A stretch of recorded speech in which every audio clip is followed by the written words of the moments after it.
অবশেষে তুফান সিনেমাকে আরো শক্তিশালী করে তুলতে শাকিব খানের সাথে এই নতুন সিনেমায় যুক্ত হয়েছেন বাংলাদেশের বর্ষিয়ান অভিনেতা ফজলুর রহমান বাবু।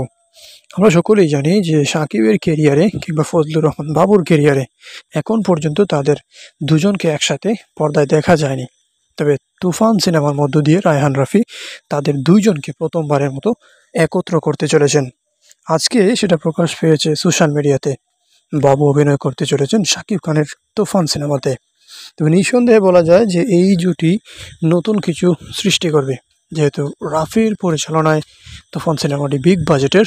তো সেই হিসেবে বলাই যেতে পারে যে নিঃসন্দেহে এই শক্তিমান অভিনেতা তুফান সিনেমার সৌন্দর্য, অভিনয়ের দক্ষতা, কাস্টিং সব কিছু আরও বাড়িয়ে তুলবেন।